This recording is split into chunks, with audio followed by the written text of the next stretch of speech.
Line up, you fucking nerds. Who wants a shot at the champ? They bring the heat. Francis Ngannou is the hardest puncher in the history of fighting. They bring the knowledge. If you think this fight is going 5 rounds, you are out of your mind. They bring you the picks. The dog is getting it done in this one. We deliver every single week. We're bringing the heat, ladies and gentlemen. The money line. Don't miss it on the MMA Experts channel each week. The money line. We are live on a beautiful Monday night, breaking down UFC Vegas 109. I am AJ, joined as always by Mike Finch. What's up, homie? I'm good, brother. 4 out of 5 on most confident picks. We're happy about this. 4 lock streak for the premium channel. Let's make it 5 this week. And AJ, when I'm sniping this card through, I told you before we went live, I'm seeing some dogs on this card. So I've got a few bets out already. All right, Mike Finch, the dog hunter himself, is cooking up. I'm excited to see what dogs you have. I don't know Mike Finch's picks for this card. I'm excited to learn as we go fight by fight and find out where his head's at with Vegas 109. Another Apex card, but honestly, last week at the Apex was fucking fantastic. So I'm stoked for this one, to be fair. I feel like the Apex has some life back inside of it. And then next week is 319 Contender Series. So it's a great time to be a fight fan, and things are going to be cooking like crazy on the channel too, with a ton of content coming out here in this next, 10-week period with Contender Series breakdowns every Monday afternoon on top of the Tuesday Fight Companion. So a lot to watch if you're a fan of the fight game. Finch, I do want to talk a bit about last weekend before we get into it, at least the big 3. I mean, you have to give shouts to Tatsuro Taira. He looked incredible, made easy work of Park, whose game, and I think the kid's got a good ability, but like Tyra's different on the ground. You stated that you think Tyra's got the best jiu-jitsu in the flyweight division. And I mean, the way that he looks here, his techniques are incredibly high level. He has really good leverages, and like I think it's because of his long frame, the way he's built, these long skinny arms, the guy can sneak under your neck with ease. And I'll tell you this, man, Taira versus Pantoja or Van, intriguing matchups. He went out and called out the winner of those 2, but with that Royval loss there, I feel like he'll need one more. I agree. Kind of love the idea of him versus Brandon Moreno. But let's talk about the fight, Finch. Give me your thoughts on what happened. Tatsuro Taira put on a fucking hell of a performance, man. Very, very special performance by him. Him and Nakamura just blew the fucking doors off the place, really leveled up their careers with those 2 dominations. For Tatsuro, you could see the level of the back game he's got. AJ, when he's on your back, he's got the best control and chokes in the UFC. I don't give a fuck what the weight class is. It's fantastic work. We just saw Buchecha fight last week. That's what you expect out of a jiu-jitsu champion. No, this is high level MMA jiu-jitsu. It's beautiful to watch. You could compare it to Nick Klein, who earlier in the night completely blew the back takes against Pulaev. He got the back and he started throwing little fucking uppercuts that just did nothing, little slaps.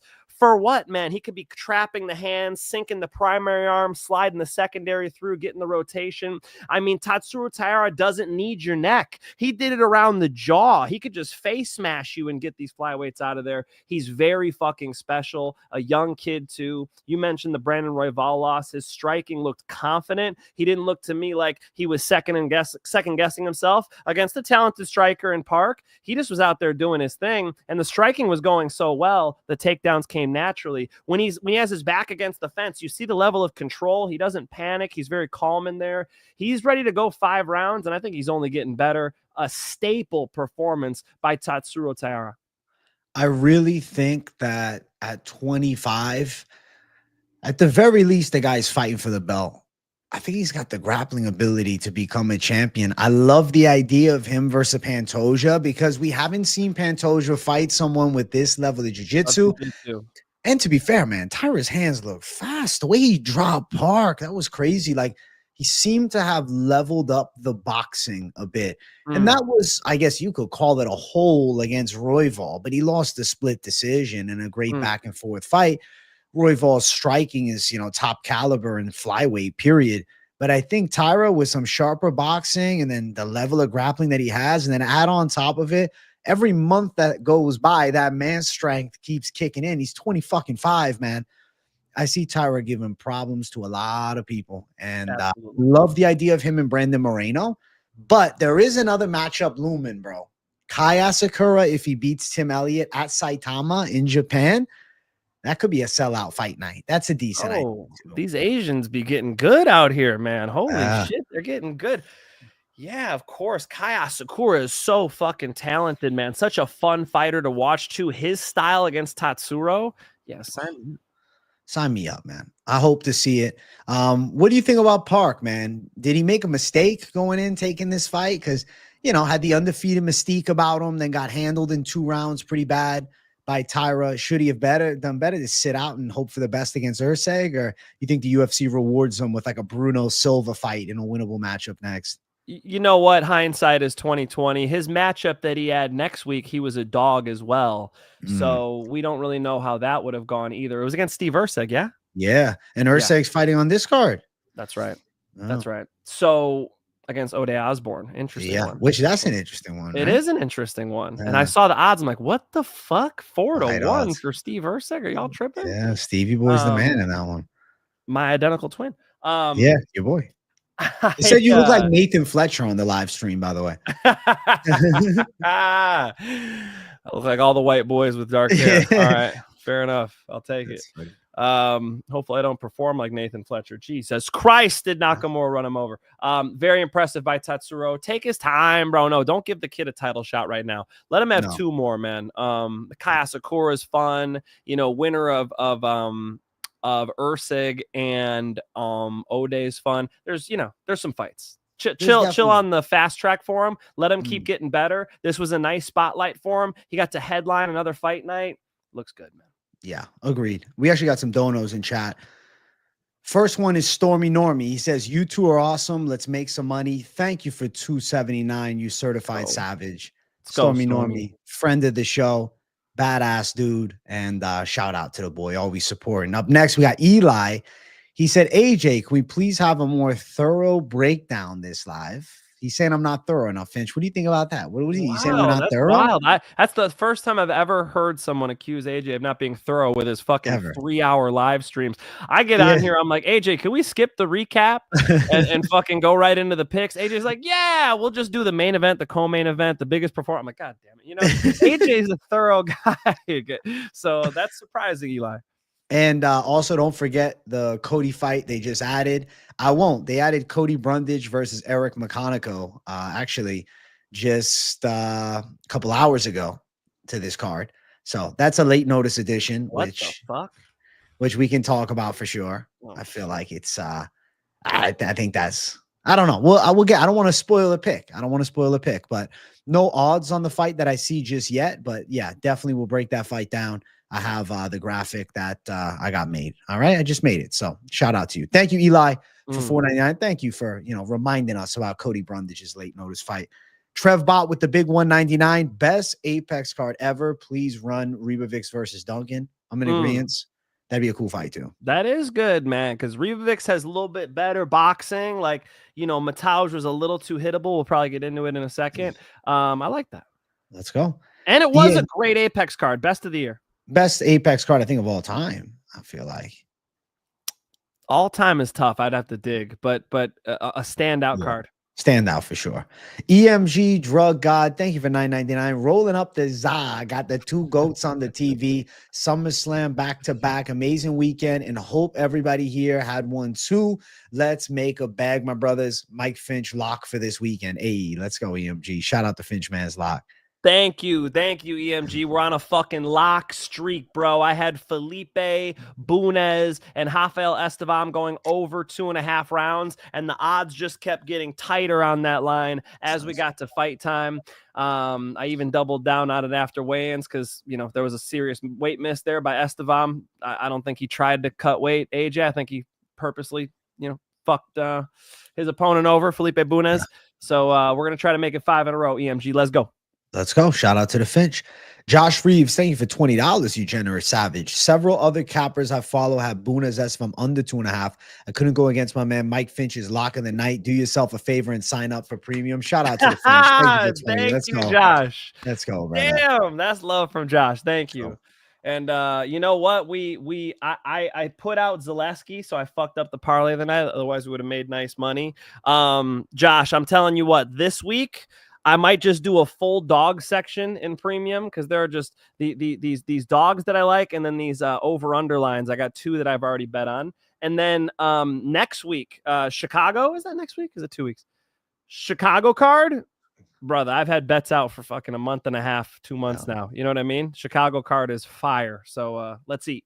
Won't you be in Chi-Town this weekend for commentary? I will, bro. I'll be doing commentary at XFO Outdoor War. If you guys kind of want to come say what's up, it's in Island Lake. Fights start at 5 p.m. It's going to be like 90 fucking degrees out. Come get some alcohol. Come in your shorts and your tank top. I'll see you guys at Side Outs in Island Lake. The XFO is back. I'm back on the microphone with Matt Locasio, and we got some fun fights. Amateur title fights, just a stacked amateur card. It's always a good time. The fights are outside. It's like, over the volleyball courts and stuff. They got it all set up. I mean, Outdoor War has just been a staple Midwest show. And previous years, they've gone all day, AJ. So we would go from fucking noon to 10 p.m. with, I don't know how many fights, 40 something fights. Wow. We've done crazy cards. So this is an easy one, man. 5 to 10 p.m. Come hang out. Come say what's up to your boy. You gonna be in a suit? Hell no, I ain't going in a 90 degrees. Did you hear me when I said 90 I don't degrees? know if they got you suited up. They're trying to kill me, bro? They might be. I don't know. Oh, they got the paramedics there, but holy shit. I think I'd pass out. And I don't pass out, by the way. I was just telling my wife. She was saying, oh, hey, we can't move in the summer because it's going to be too hot moving furniture. I'm like, I'm the guy who was running up Angel's Landing in Zion National Park on a 100-degree day, okay? I don't fucking pass out. AJ put me in a suit at XFO. I might pass out. That is brutal. No, so I'm you're wearing like a nice polo shirt. Yeah. Polo. Okay. All right. I was just curious what the attire is.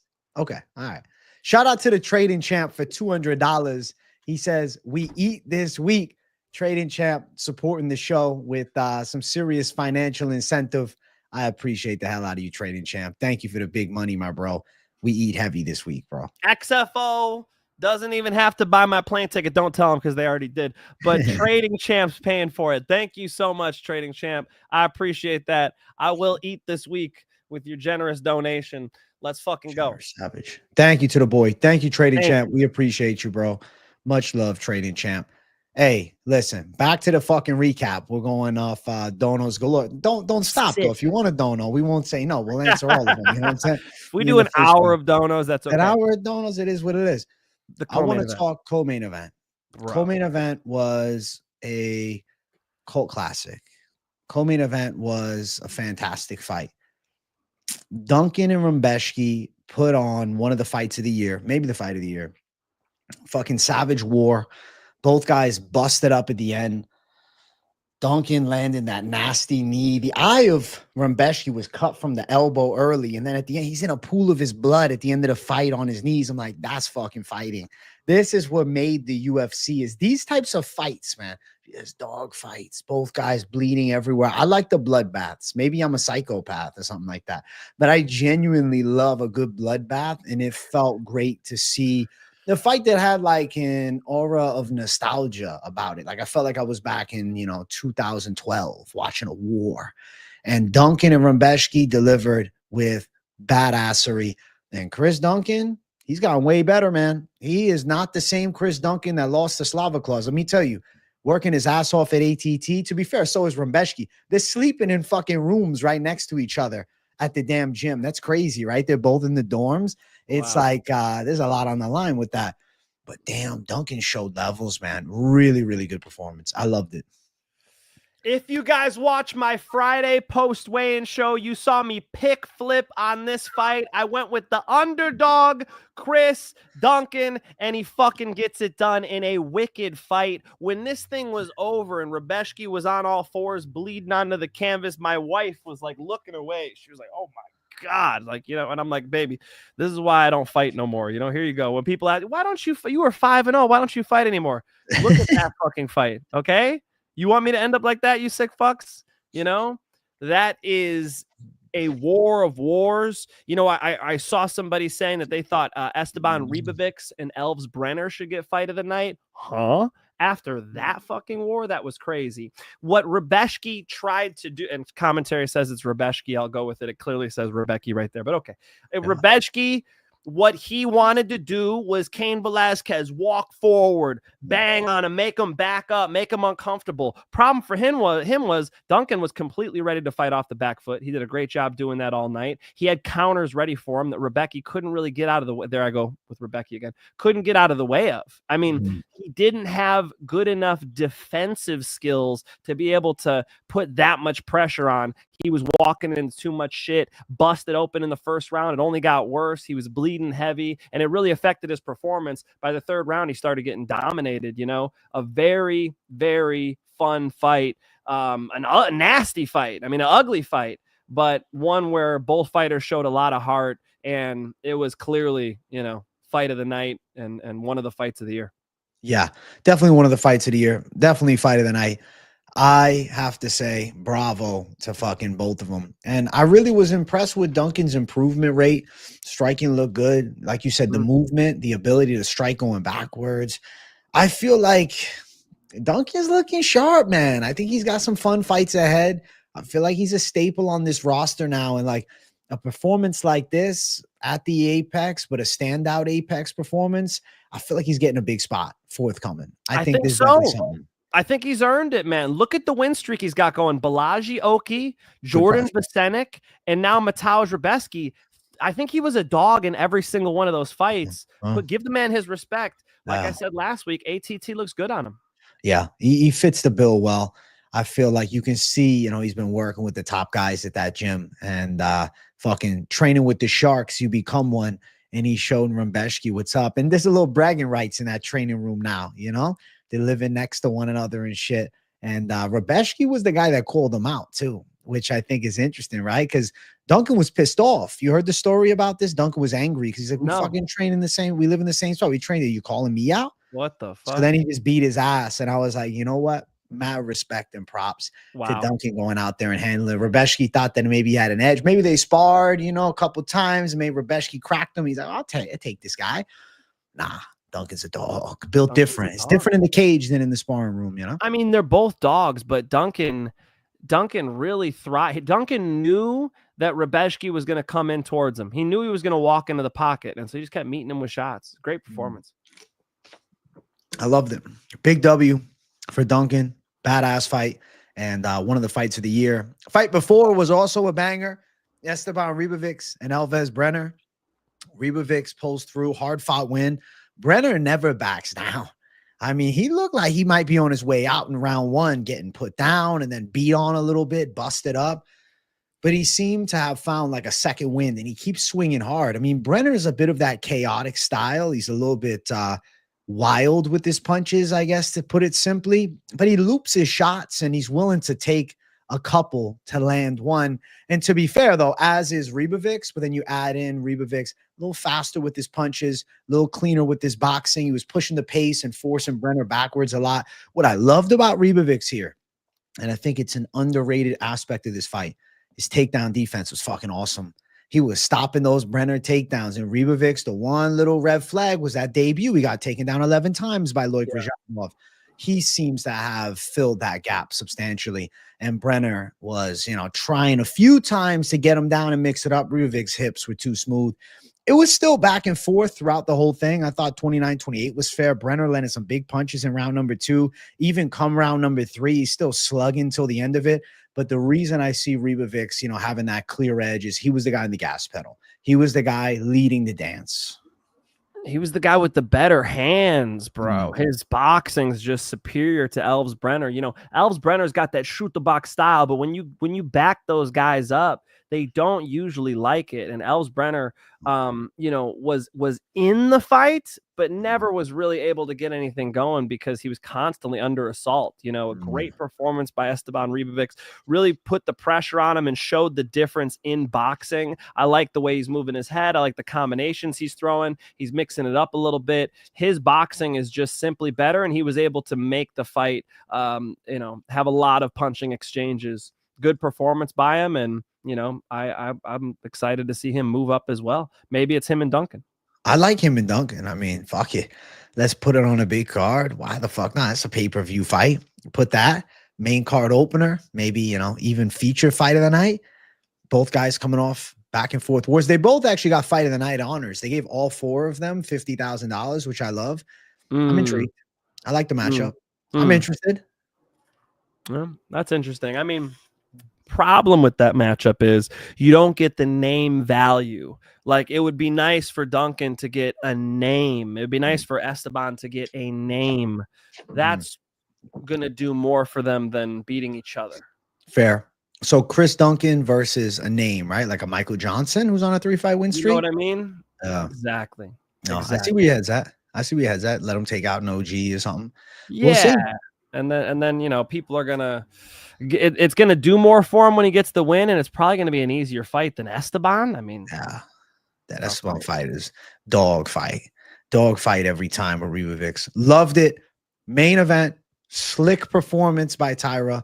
Co-main event, legendary war, and the feature fight, pretty badass fight too. Just some quick touches that I feel like, you know, must get mentioned. We got to shout out Vallejos real quick. Sure. I mean, you know, he went out there in a hard fight against Danny Silva, was able to outpoint him for 3 rounds. What'd you think of Silva's antics at the end, talking his shit, coming forward? Like, I respected it. I was like, you know what? He's trying. He knows it's failing just going technical to technical. He's right. Mix it up a little bit. He doesn't gas out either. And Vallejos knows it's going well, you know? Yeah. So why would Vallejos change it up? I mean, it wasn't a staple performance by Vallejos. I think, you know, me included, a lot of people wanted to see a Vallejos knockout. You know, so it's not going to do a lot to his highlight reel, but it was a quality win, and he's getting that cage time, and he's working his way up the division. So it was a clean performance. He is who I thought he was. Fair. I think what I was impressed by, though, I guess maybe I'm like looking for positives in Silva's loss. Like, I feel like he showed a good ass chin, showed a good gas hand, keeps coming. I think he's still a good prospect. I like Danny Silva. I think he can outdog some people for sure. And I look forward to more with Danny. Yeah, I mean, for sure. Yeah, you know, Kevin Vallejos still has some work to do before he's like a contender. Danny Silva, he's just another group below, you know. He's somewhere in that gatekeeper realm. You know, they both belong in the UFC. Yeah, absolutely. Real quick, don't know on the screen. Alex NYC, Sadikov Ribovics. It's a better one. That's a cool fight. I'm with that. I'm not opposed to that, Alex. No, I like that. I thank you for the $2 as well, bro. Big W, man.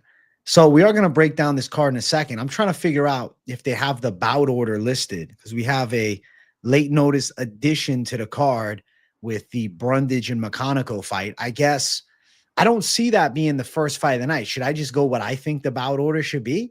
Should I just do the AJ bout order? Yes. Like, I'm looking at it and I'm thinking, okay, first, are you telling me McConico and Brundage is first fight when Gabriela Fernandes and Stoliarenko starts it off? Nah, but we will break that down. I'll throw it in when I see fit. And yeah, man, we're going to do it. You ready to talk this upcoming card, man? Let's run it. Let's go. Let's do it. UFC Vegas 108 coming at us this Saturday. If you guys are watching and enjoying, hit that damn like button. If you're new to the channel, subscribe it up. Closing in on 51,000 subscribers. So hit the button, show some love. And airplane mode, Haley, I'm freezing. We got airplane mode up in here for the Finch, and he's ready to fucking fly. You Gabriela, heard that? I hear everything, Finch. God damn it. Nah, I heard you. It's airplane mode, my brother. My bad. Yeah, you're doing the robot over there. I'm like, oh shit. No, I was doing the robot, Finch. All right, fight number 1 on the card. We got the ladies going after it. We got Gabriela Fernandes versus Julius Stoliarenko. It's a grappler versus striker fight. Stoliarenko has pretty tricky jiu-jitsu. Striking game is mid, I would say at best. But, you know, she fought in Lethway before. I guess that's a positive note. She's willing to take shots to the fucking face. I think Fernandes is too physically strong and explosive. I think Fernandes hits her with some big power shots. I feel like she can avoid the grappling. I think Fernandes KO or decision makes sense. I could see Stoliarenko's toughness keeping her in it. Don't know where Stoliarenko's at. Hasn't fought in like a year and a half. And to be fair, Fernandez's wins have aged beautifully. Win over Carly Judice by split decision a little over a year ago. She looks like a future top 5 contender. And then a win over Kong Wang, who's, on her way to the fucking top 10, really. They're pushing her hard. Fernandes is fighting on the first fight of the night at the Apex card, having a win over a girl that the UFC is pushing heavy. Same with Judice, having a win over her too. And her losses are the grapplers, Teresa Bleda and Jasmine Jasdavicius. I rate those girls as trickier grapplers than Stoliarenko. And I think that Fernandes is getting better. I expect her to do well here. I'll say knockout is live, but don't be too shocked with a decision. It's not like Fernandes is just a knockout queen. What do you think, Finch? Yeah, Stoliarenko has a good armbar. She hit Molly McCann with it. She hit Jessica Rose Clark with it, but Jessica Rose Clark not in the UFC anymore. Molly McCann done? Is Molly McCann retired? Done. Yeah, you ain't never getting that microphone back, my brother. Wow, I really am not gonna get that microphone back. She fucking stole. She didn't mean to, but she was a little drunk after her friend won at Bellator and walked away with my fucking mic. And me being not the most observant, I didn't notice until about 20 minutes later, and it was too far gone, man. She went out partying and I didn't. So goodbye to the microphone, Molly McCann. Damn it. I think that Gabriela Fernandes is just better. She's just gonna be able to bully her on the feet. Those wins you said exactly are huge, man. Kong Wang is very talented. So, Gabriela Fernandes has to bring a lot of confidence in there. She was a massive dog to Kong Wang when she got that thing done. I think she gets it done here. Probably a decision. It's like the decision makes sense, right? I feel like everybody's so high on Fernandes knocking her out, but I think decision might make more sense. And it's not like Fernandes doesn't have grappling. I know people are looking at her as a powerhouse. She's got 4 submission wins, 2 KO wins, 4 decisions. So she knows how to grapple. She got out wrestled before. Stoliarenko is not a high caliber wrestler. She's a submission threat. Fernandes, a 4-1 favorite. She'll look pretty good here. Stoliarenko plus 300. Mike Finch, you want to hear something crazy with these ladies? Over 2.5 rounds is plus 150. Ain't that something? They really think it finished. They think Stoliarenko wilts on the big shots from Fernandes for sure. Yeah. Plus money for the over 2.5 with the ladies. Interesting. How did I not see that one? Because I was looking at the overs. Yeah, right here, plus 150, right in my face. What the fuck, bro? Damn. All right. Noted. Yeah, something to know. Fernandes on the scorecards sitting at plus 200, KO plus 140. Both would be considered live methods, but can you imagine?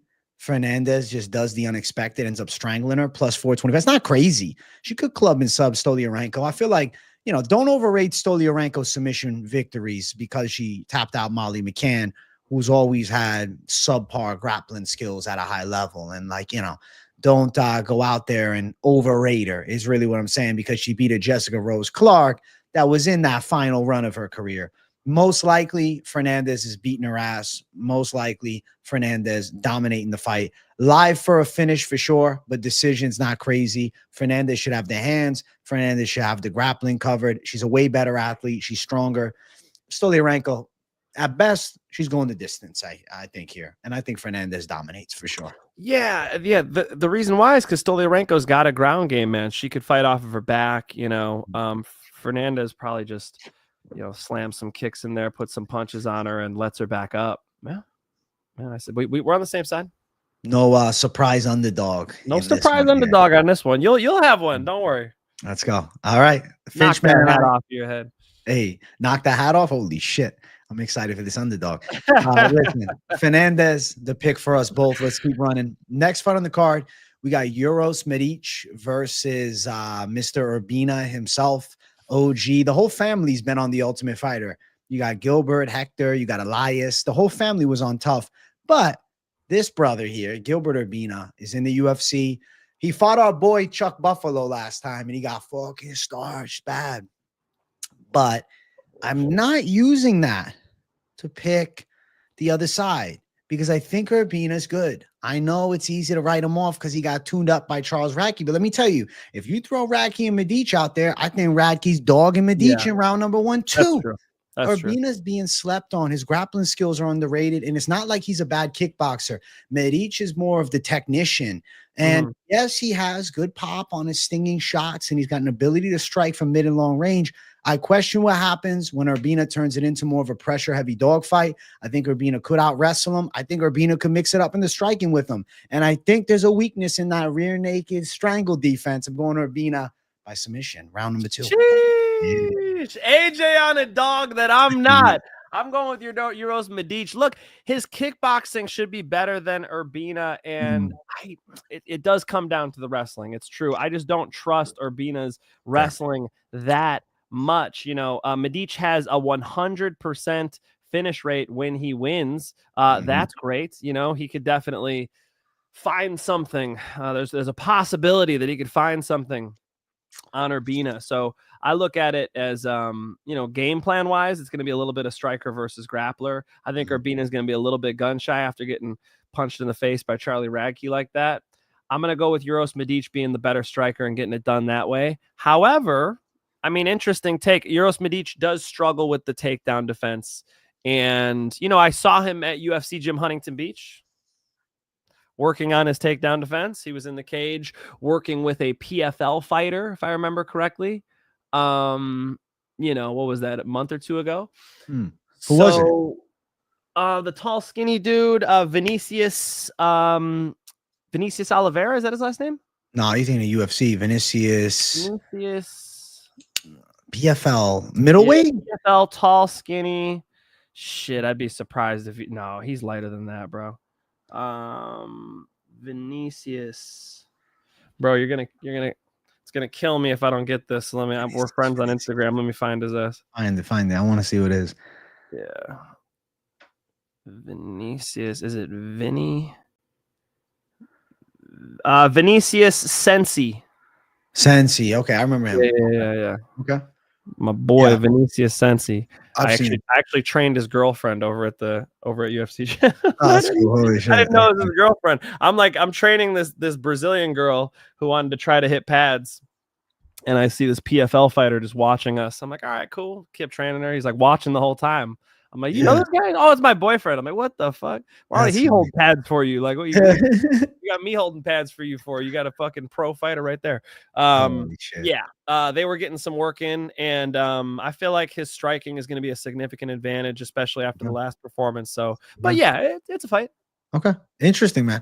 I guess, I don't know, man. Something about Urbina, man. He's got that Mexican grit. I feel like that Eastern European technician is going to struggle with that dog, bro. I'm thinking pressure. I'm thinking even in kickboxing. I don't know. I feel like Urbina's all right. I like his ground skills. Of course, Medic is going to have better technical stand-up game, you know, more sharp. He's got the kickboxing base. Just feel like when I pick Medic, he sells. When I go against him, we'll see what happens. Soriano outdogged him bad last time. Both of these guys coming off similar losses where they were just fucking destroyed in the first round. I feel like Urbina could surprise a lot of people with the grappling. I feel like, you know, we'll see what takes place when they end up getting in the cage. I definitely like Urbina's physicality more, a little bit taller, a little bit more jacked. We'll see what he can do. Let's see if he can keep his UFC career alive, because I think it's on the line here, to be fair. Yeah, that's true. That's true. They're on the undercard of it. When you're on the prelims of an Apex card, you got to wonder. Yeah. Odds for the fight confused me a bit. I guess maybe I like Gilbert Urbina more than I should, because he's a plus 350 dog to Medic at minus 450. I don't really get it. I thought maybe, you know, minus 200 for Medic would make sense here, but looking at huge favorite status, the over 1.5 is plus 125.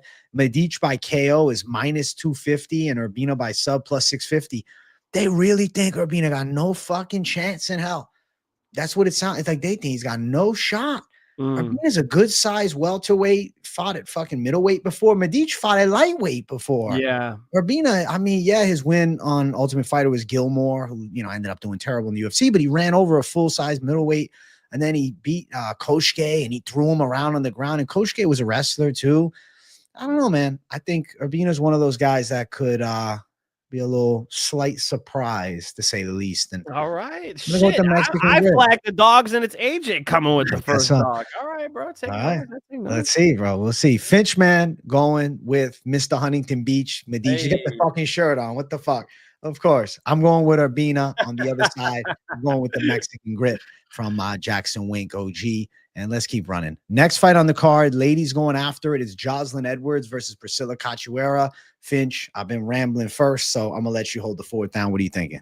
I'm going to go with, come on, Jocelyn Edwards. I think Jocelyn Edwards gets this thing done. She looked good in her last fight, man.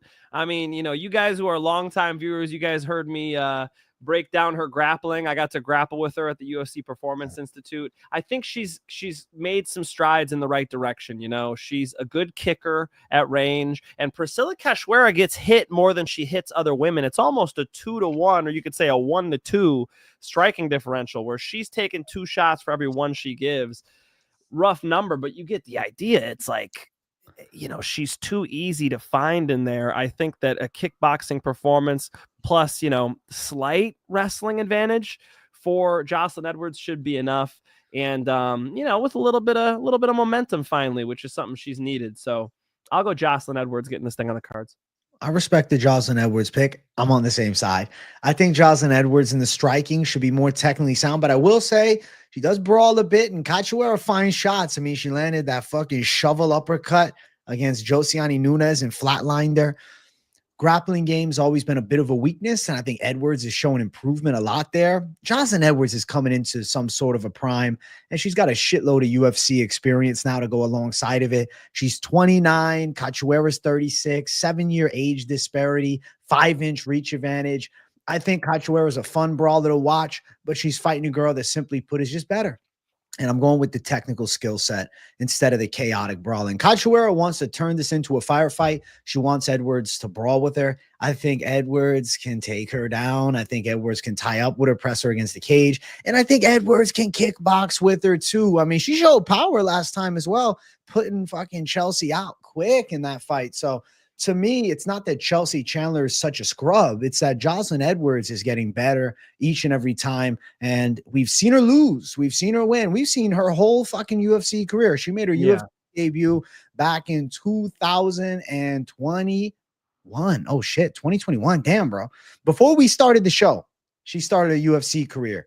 She fought Yanan Wu, Coral Hosa, Jessica Rose Clark. But like, she's coming into a prime, and it wouldn't shock me if we see her as a top 15. And even her most recent loss, Eileen Perez loss. Let's be real about the Eileen Perez fight. Eileen Perez is a dog. Eileen Perez's grappling's good. And Edwards still was throwing up reversals and made it competitive. Fight before that, I thought it was a bad decision. I thought she should have got it against Nora Cornell. I think Edwards is going to look pretty good against Cachoeira. And the odds for Edwards, pretty wide, -305. I do think she wins. Probably a decision. It's -180 for the over 2.5. Edwards does have a 2-fight finish streak. Cachoeira on the other side does have 4 submission losses. Edwards has been able to find some sub wins. 4 as a pro, and 2 fights ago she got a submission, but a lot of the time it's decisions. So I'll probably lean a decision, but maybe Edwards chokes her out. That is live, of course. Yeah. Edwards might be able to finish her. I mean, Priscilla Cachoeira is tough, though. You know, there's a durability to her. You know, she's fucking mean. She'll claw your eyes out. She'll gouge your fucking eyes out. That's exactly where I was going. You know what I mean? She'll gouge your fucking eyes out. Okay. So there's no quit in her. That's why I'll say decision. Yeah. Edwards to pull through for myself, for the Finch man. Let's keep running up the card. Next one, we got Elijah Smith versus Toshiami Kazama. There's a cool matchup here at 135. Elijah Smith coming off the debut against Vince Morales. Tested for sure, but pulls out a gritty decision win. And Kazama, I mean, he's been pretty hot and cold in the UFC. Started off rough with a 33-second knockout loss to Rinya Nakamura, then knocked out by Garrett Armfield. And Charalampos Gregorio, though, he was able to beat by triangle choke after getting dropped early in the fight, or I guess maybe later in the fight. He got dropped, I believe, in the second round. Don't quote me. I'm thinking back. I just watched this fight 2 days ago. But he got dropped in the fight. He got stung a lot. The thing about Kazama I don't like, caution to the wind. reckless striker. He throws chaos. He's looking to wrestle. He's looking to pressure. He's looking to throw crazy. Doesn't think of defense. He's completely inept in defense. It's just not a factor of his game. He's going to eat shots. Gets dropped with jabs. He doesn't have the chin to fight like that, to be honest. Just looks to blitz you. Elijah Smith is schooled. Elijah Smith is a technically sound boxer. Elijah Smith has a wrestling background and good grappling defense. I think Elijah Smith is going to look too smooth on the feet. I think he's going to find openings, big counter shots, and I think he's laying Kazama flat out. I'm going Elijah Smith KO. Yeah, Kazama takes crazy risks on the feet. And, Elijah Smith is just not the guy to try to do that against. Elijah Smith has consequences, and he's relatively patient too. Like, Elijah Smith will put pressure on you, right? I was watching one of his fights outside of the UFC today, right before he got to the UFC. He's putting pressure, waiting for the Muay Thai guy to miss, and then just slamming him, getting him out of there. He's explosive. He could wrestle. He could grapple. And so I do believe that the submission specialist, Toshiomi Kazama, is not going to be able to get the fight done on the ground. I think this is absolutely, this has got to be the lock of the card, man. Smith, knockout. Smith should make easy work of Kazama. KO win for Smith sits at -210. It's most likely a KO. If Kazama survives to the fucking distance, that'd be kind of crazy. If he gets submitted, that'd be crazy. There is one submission win for Elijah Smith back in 2023, but I don't think he's getting a submission. I think it's a knockout. I think Kazama's too crazy on the feet. I think he's going to get tuned up pretty bad, and I think he's getting flattened. I think first round KO makes a lot of sense. Smith KO round number 1 sits at +150. It's not a crazy line at all because it seems like a likely outcome. Kazama doesn't know patience, and he is going to get shown levels on the feet. When he fails the takedown and when he's caught with stinging punches, he's getting knocked out. First round, Smith, KO, should make this look pretty easy and move to 2-0 in the UFC. The second father-son duo in the UFC, Smith carrying it on. I think Smith is special. Yeah, and he's young, so this will be a highlight reel performance for him more likely than not. Yeah, I think so. Elijah Smith to take it home. Yeah, his dad was on The Ultimate Fighter, Jones versus Chael Sonnen, Uriah Hall, Kelvin Gastelum, Bubba McDaniel. Shit, bro. I remember that one. Yeah, shit, man. That's the fight where John Jones, when they got to the pay-per-view, where John Jones broke his fucking toe crazy. And if Chael Sonnen would have just not quit, which is tough for Chael Sonnen to do, he could have walked away with the title. I mean, John Jones' toe was pointing another direction. You saw that shit? Yeah, that was crazy. I saw a lot. And it's the big toe. It was bad. That was the insane. bone was sticking out, bro. It was fucked up. So, Chael folded. Chael could have been the light heavyweight champ. Chael could have been the guy who beat John Jones. That's crazy. That's a Chael Sonnen story, man. Wasn't meant to be. Campfire. No. Kids gather around. I was almost the GOAT. Almost there. Stormy Normie, thank you for $6.99. AJ said it best. Kazama has a bad chin and no defense. Dude's cooked. Completely agree, Stormy Normie. He's going to get dusted.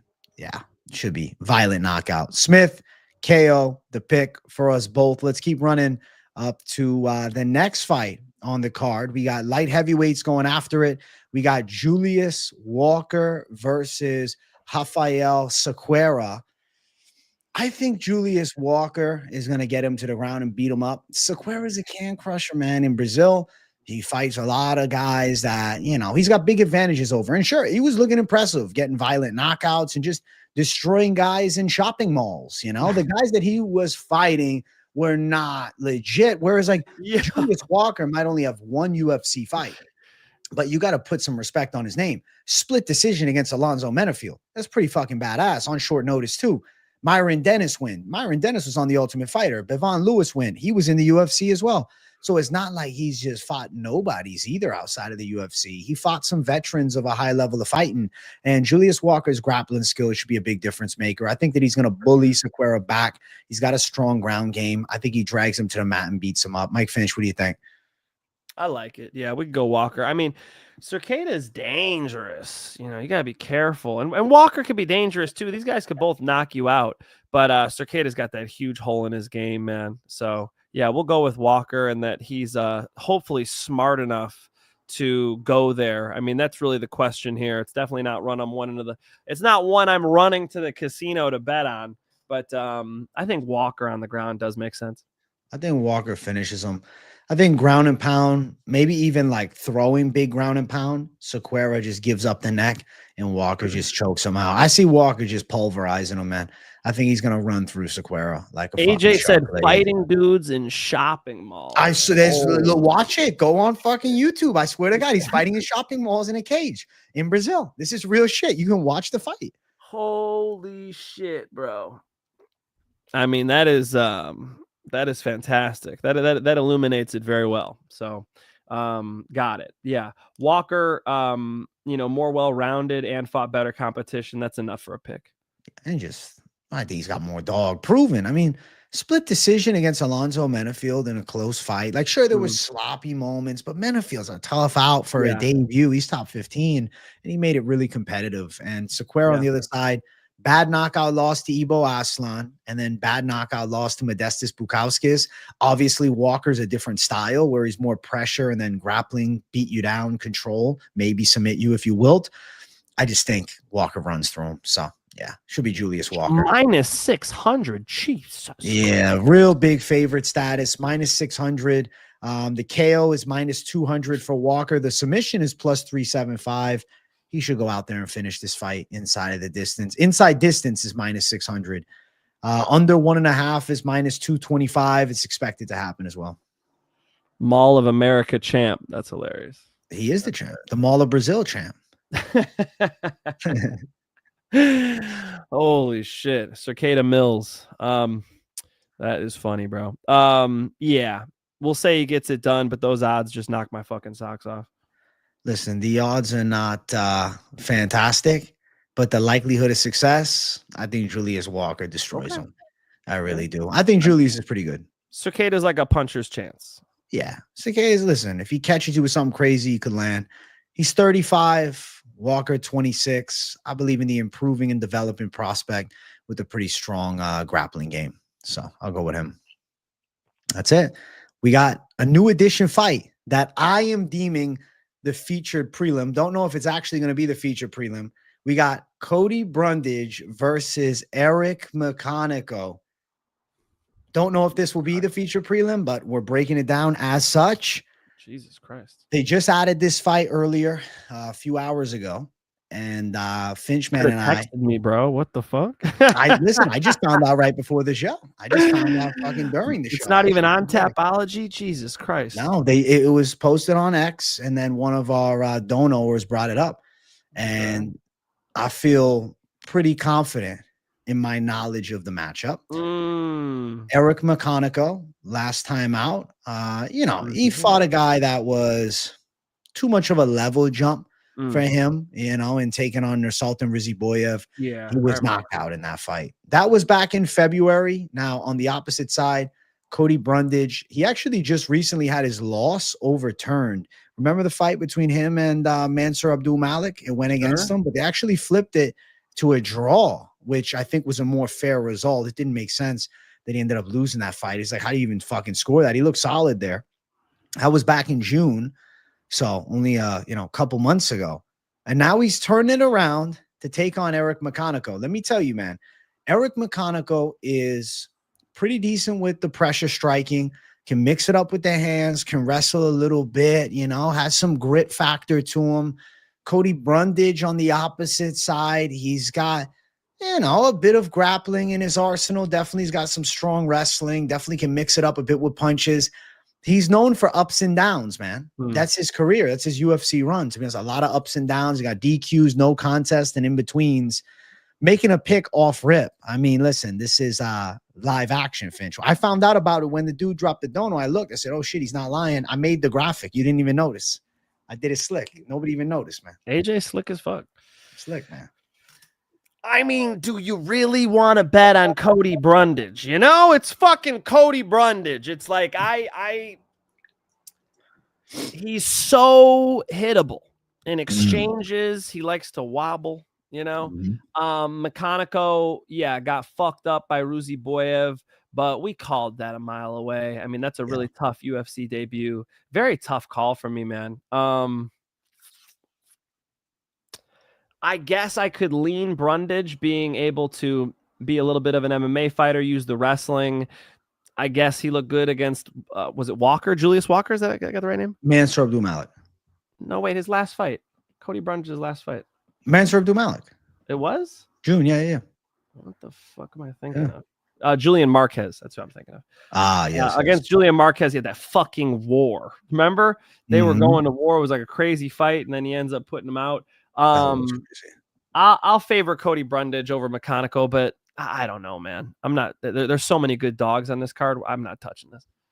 You know, I'm sitting here a little bit more torn than I expected to be. Fact of the matter is, McConico can definitely box a bit better in the pocket. Brundage going to be a better wrestler. My worry with Brundage is selling in the fights. Like, you know, he will at times fall apart. Things will go sideways and, you know, he'll look for a way out. McConico got put away by Nursultan, but Nursultan's sharp, man. And I'm thinking about McConico. And I'm thinking to myself, win over ex-UFC fighter Maki Pitolo with big body shots. There's like this voice in my fucking head that's like, this guy's got a shot. McConico 35 though, Brundage younger with more UFC experience. He's only 31. You know what? Listen, chat. Maybe I'll pick flip later in the week, but we're flipping the Zin can. Zin side, we're going Brundage. Barcode side, we're going McConico. Let's find out. We're going McConico to pull through. Double McConico. McConico upset according to Finch's Dogecoin and my Zincan. It's the real deal, folks. All right. I got little cousins. I was like, that's a real Dogecoin. They're like, that's the real. I'm like, that's the real thing. So somehow they think that's actually the cryptocurrency. Kind of cool, right? That is pretty cool. Bunch of them. I got Bitcoin, Dogecoin, fucking whatever you want. I got all of them. I got all of them in my room. I don't know why. Why is that fascinating? It's a great one when we don't fucking know. And when you guys see us flipping coins, probably not the most confident one to bet on. I feel torn, to be honest, even flipping it. My initial lean was Brundage, but then I'm like, oh, McConico could box him. I will make a more proper pick Wednesday or tomorrow. You know, I want to do some tape on it. I just found out about it. So we're just on the live show. So, you know, Finch is doing his final picks come Friday. I'm going to have updated picks throughout the week. Boom. So we'll find out a more proper breakdown. I'm not saying go out and bet McConico, but maybe he catches him according to the Zim. But I'm feeling like I want to pick Brundage. I feel like I got to go with fuck the can. Maybe we're going Brundage. I don't know, man. I feel like 5-1. He could out wrestle him. He looked decent against Malik. But what if he wilts, bro? I'm hearing voices. You guys are hearing a live freak out of how I break down shit in my head out loud. That's all, bro. Like if you want more stress and anxiety in your life, bet on Brundage. Yeah.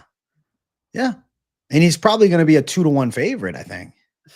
You know, like, come on, man. There's so many better. They did us dirty on the favorites on this card for sure. So, you know, we'll get to them, but it's got to be a dog card. We'll see what happens with this fight. Expect a more in-depth breakdown, post-tape study. This is just off the fucking dome.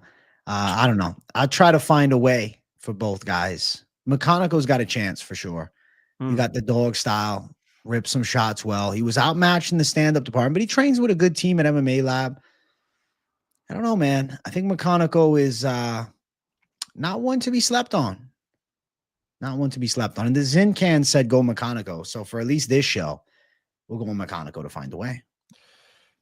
I'm gonna say Brundage, but I'll see you guys Friday for a better view. You're going Brundage? Yeah. I'm going Brundage. Fuck it. I wanted to flip Brundage. I thought your coin said fucking McConico. It said Brundage? No, the coin said McConico. So I was helping you out. I was doubling down with you. Yeah, hey, the coin says McConico. I don't fucking pick fights with coins for real. When I flip a coin, I will. But AJ legitimately was on the fence, so he needed the coin. I didn't need the coin, brother. I went Brundage. All right, well, I'm going Brundage then. Fuck this. All right, cool. I'll join you in the valley of Welcome to the dark side. Yeah, I listen. That was my first thought, and then I started selling. You know when that happens, when you start selling to the other side, And then I'll flip the can, man. Everybody is more confused post prediction for this fight than they were Yes. pre-prediction for this fight. Yeah, They're more for sure. confused about where we're at on this Fuck it. fight post prediction. You know what? That's the fault of the UFC for adding a fucking fight Monday night. Should have these cards ready fucking 2 weeks before. You We're know, fully fucking set and prepared. Now we got an update. We got a shift, but it is what it is. Overall, I'm happy to have another fight in the card. And I think this card could actually have this fight being deceptively entertaining as well. I'm looking forward to seeing what goes down. Let's do it. You ready to run to the main card, Mike Finch? I'm super excited. All right, let's jump. Next fight, main card opener. If you guys have not yet, hit the likes. If you're new, subscribe it up. Mike Finch, start the main card off right with a breakdown. Fucking go. We got Eryk Anders throwing it down with Christian Leroy Duncan. Eryk Anders sending Chris Weidman, the great and powerful veteran, to the retirement home. Christian Leroy Duncan, a much more talented striker, a guy who is probably going to be able to find that target in the first round. I think he's got a speed and athletics advantage as well. I like Christian Leroy Duncan in this matchup. I do think he gets Eryk Anders out of there. Eryk Anders should probably try to slow him down, clinch heavy first round, try to wrestle with him. I don't really trust the fight IQ of Eryk Anders either. Give me Christian Leroy Duncan knockout. I'm going Leroy Duncan with you, but I'll tell you, man, Anders never been chinned. He's been dropped a couple of times recently. Lights have never been shut off. His one TKO loss was the TKO retirement against Thiago Santos. He's always shown a good recovery ability. Guys in really good physical condition. Duncan's way slicker. Duncan's better with his striking from distance.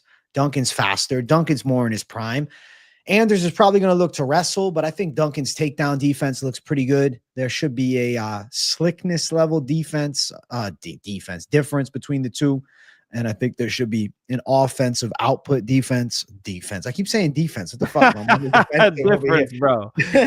Difference. I don't know what's going on. I'm breaking on the fucking show. This McConico Brundage fight got me all kinds of fucked up, man. Just Jesus. fucked AJ's flow up, man. It fucked my flow, dude.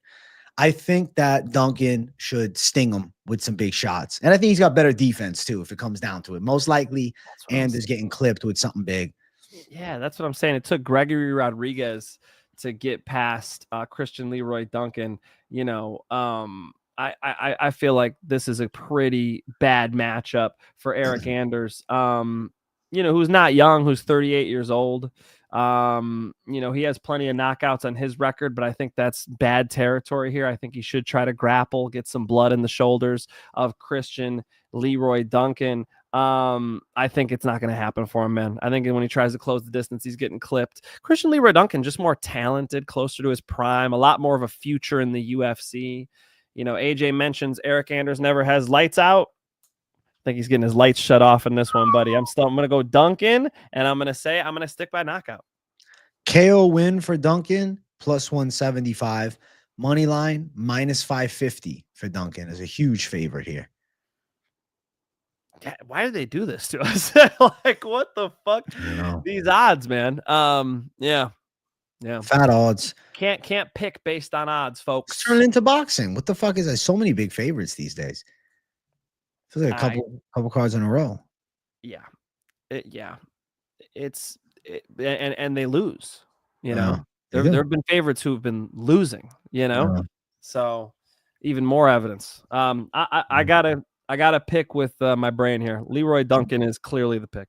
Yeah, Leroy Duncan to show levels. I think knockout's possible. Just don't be shocked if the durability of Anders maybe gets him stung and dropped once, but then he survives to the final bell. But nonetheless, Duncan the pick for myself, for Finch, man. It should be a confident call. Next fight on the card, we got a good bantamweight battle. We got Miles Johns versus John Matsumoto. Matsumoto coming off of a split decision loss to Rob Font. I had Rob Font as the savage underdog lock that week, and it came through. Even I'll be honest, man, if it wasn't for that fake glove touch into the punch, Matsumoto might have won that decision against the number 10 bantamweight in the world. Miles Johns coming off the loss up in weight to Felipe Lima, but Miles Johns at 135 has been looking pretty damn good as of late. He's got, you know, a nice 4-fight unbeaten streak at the weight class. win against Douglas Silva de Andrade, win against Cody Gibson. Obviously, the no contest with Dan Argueta. He tested positive for the fucking steroids, and it is what it is. Now he's taking on the young Brazilian prospect with upside. I think Matsumoto is better with straight punches, which is an aspect of his game I like. Johns rips big power winging hooks, but I think Matsumoto gets to the target more often and normally first. I also think Matsumoto has a very capable grappling game, and it'd be interesting to see. I don't think Johns is out wrestling him. Not 100% sure that Matsumoto is going to be dragging Johns to the ground, but I do think Matsumoto and him, they engage in a competitive affair. And I think it's going to be close, but I'm feeling the upside of Matsumoto, man. I feel like the Rob Font fight, even though he lost the decision, it, at least for me, made me gain a lot of respect in his skill set. I think this kid's pretty sharp. And I think a decision win against a tough Miles Johns is probably what's going down. What do you think, Finch? First of all, he was a favorite against Rob Font. Yeah, what, 2-1 favorite. And I picked Rob Font in that one, and everybody was on Gene Matsumoto. And then the Muay Thai wasn't enough, man. I'm not impressed. I'm going with Miles Johns. I think Miles Johns has a lot more consequences when he hits you. The drug test thing is interesting. I mean, that's a fucking huge X factor. That's a huge X factor. But you know, he fought last December 2024. So nothing crazy. And, you know, he lost to a very, very talented kid. Before that, he was beating Douglas Silva de Andrade. He was getting some good wins inside the UFC. I think Miles Johns could do more damage in this matchup. The straight punching thing is interesting, but I don't believe in his boxing. I don't think his boxing has looked good yet. Like, he throws straight punches, but, you know, Miles Johns has good enough slips, you know, to be able to close that distance. I see Gene Matsumoto as like a pure Muay Thai stylist, which is just not going to cut it right now in the UFC. You're going to want a little bit of Western boxing. You're going to want a little bit of karate. You might even want some Taekwondo in there. There are a few things you could drip in. I see Gene Matsumoto as a little overrated. I thought he was against Rob Font. I'm going to say he is here as well. I know everybody's on him. I know you guys don't want to hear that. I'm going Miles Johns, just hitting him with some bigger shots. Okay. I respect it. Listen, I think it's a competitive fight. We're thinking it goes distance, yes? Yes. Over 2.5 rounds, minus 275. I do think that hits. Matsumoto's a fat favorite at 3-1. Johns plus 250. The odds are wide. And Miles Johns is a capable vet. Definitely. You have to respect the, you know, unbeaten streak at 135 pounds for him. And the loss to Felipe Lima, it was up in weight at 145. And Lima, you know, was able to outwork him to a hard-fought 3-round decision. Looking at Matsumoto decision, minus 155. John's decision, plus 400. Interesting. Damn. Yeah, John's decision is the pick. It's probably close. It's going to be close. It's probably close. Yeah. It's going to be close. I agree. You know? So I think the difference is who does more damage. Miles Johns just hits harder, man. Gene Matsumoto probably lands some more kicks to the legs and shit. But, you know, I think Miles Johns a little more dangerous in there. I think that matters. Okay. Finchman going the underdog. This was the big dog that we were waiting for. I was wondering when he was going to come through with something crazy. This is not even that crazy. I get the pick. I mean, Miles Johns is a guy that I've believed in a lot. He's 15-3 as a pro. He's 6'3" and 1 no contest in the UFC. The guy's good. I don't know, man. I got this feeling Matsumoto just edges it out by a tad bit, dude. I think it's going to be competitive. I think it's 928. I think 2 rounds to 1. Gene Matsumoto on a decision. John's making it competitive. Maybe Matsumoto steals that 3rd round, close 1st and 2nd, something like that. A nail biter. A fight that you should look at the spread, because I think it could be within that 3.5 point margin for John's on the losing side as well. If you're considering maybe betting down on spreads, this type of fight intrigues me. I don't think Matsumoto's knocking John's out. I don't think Matsumoto's submitting Johns, but to be fair, we've seen Matsumoto with some sub skills and John submitted before, but I think Matsumoto wins. That would be surprising. You know, remember they're in the apex cage too. I think that favors Johns. You would want Matsumoto to be able to move as much as possible. If they were in that big cage, that would help. This fight being at the apex is also a factor. Let's see. I'm looking forward to it. Shout out to the Finch man. He's got the underdog. Miles Johns. I'm going with the Brazilian prospect, John Matsumoto. And let's keep running up this damn card. Next one, we got Andre Fili versus C-Rod, Christian Rodriguez. C-Rod is the prospect killer, but he's yet to beat a veteran. Andre Fili's got some slick hands from the outside. Andre Fili's kickboxing is pretty sharp. Andre Fili's got a height and reach advantage. It's very rare you see Fili just bodied in the grappling. And I don't think C-Rod's knocking him out. I think C-Rod's going to look to engage in grappling. I think Fili's defense is pretty on point. I see Fili winning some key striking exchanges. I see a hard-fought 3-round affair. And I see Fili getting his hand raised by decision in this one.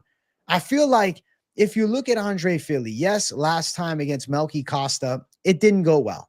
All right, he got submitted round number 1. And then Christian Rodriguez, a month later, fought against Melky Costa and lost a 3-round fight. That was 4 months ago. For Fili, it was 5.5 months ago. Fili didn't take any damage, though, with that quick sub loss. C-Rod got pushed a little more in more wear and tear heavy type of matchup. I think Fili is going to get it done in a close fight, man. I think Fili can get their hand raised. He's been trading wins and losses for a while.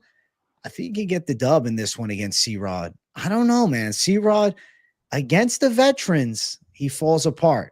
Against the prospects, he shines. I'm going to say that another veteran gives him a veteran check. I'm going Andre Fili to beat C-Rod. What do you think? Yo, dog money, what is it? Right now, he's sitting at plus 205. Too wide. Plus 205, light heavyweight odds. I'm going Christian Rodriguez. I think Christian Rodriguez is a better striker and that Fili's going to have a lot of trouble taking him down. And even if he does, nobody holds Christian Rodriguez down. I've heard people say Christian Rodriguez gets taken down so often. That's because nobody can fucking hold him down. You try to hold him down, he's like doing Granby rolls and shit, standing back up. And on the feet, come on, man. I think Fili's, his best days are behind him. Christian Rodriguez, all that UFC experience is really adding up now. He's, it's no disrespect. He's a legit gatekeeper. And I don't think Andre Fili's past that gate. I don't. I think Christian Rodriguez should be able to outkick him. And, it's probably competitive kickboxing. Andre Fili, I know, has been training with Giga Chikadze. He's been training over at Classic Fight Team over here in Huntington Beach. Who else from Classic got a win as a dog recently? I don't know. I can't think of who would be from Classic who I saw when I was eating pizza. Oh, that's right. That's right. It was D-Rod. I think it's a good fight. I think Christian Rodriguez is better, AJ. I don't see what Andre Fili does. I think Christian Rodriguez has an edge in the striking, an edge in the cardio. He has the brighter future. He's got more to fight for. I think Christian Rodriguez takes this thing on his cards. Respect. Finch man going C-Rod. Thank you, Jared Nunez, for $20. Thank you, Jared. We appreciate you. Very generous, man. Awesome. I respect the Finch so much, man. Jared. Listen, I respect the call, my brother. You're going for a savage side. I get the side. Not going to say that I just right away was like Fili all day. I was, tossing and turning a little bit, but I don't know, man. Fili, I think he still got some fight left in him. I like C-Rod. I think he's pretty good, but he ain't proved me he can beat a veteran yet. Let's find out if he does here against a battle-tested Andre Fili. The odds wide, C-Rod minus 240, Fili plus 205. The over 2.5 is minus 220. And then decision win for the side of Fili sits at 3-1. For C-Rod, 1-1, plus 100. I mean, Andre Fili goes win, loss, win, loss, win, loss. And back in 2020, 2021, it was just losses. Nathaniel Wood, Dan Ige, and McQuizziel Costa are good. That is fair. But all he beat was Cub Swanson, right? I mean, Isaac Dulgarian decision was good for Christian Rodriguez. A robbery.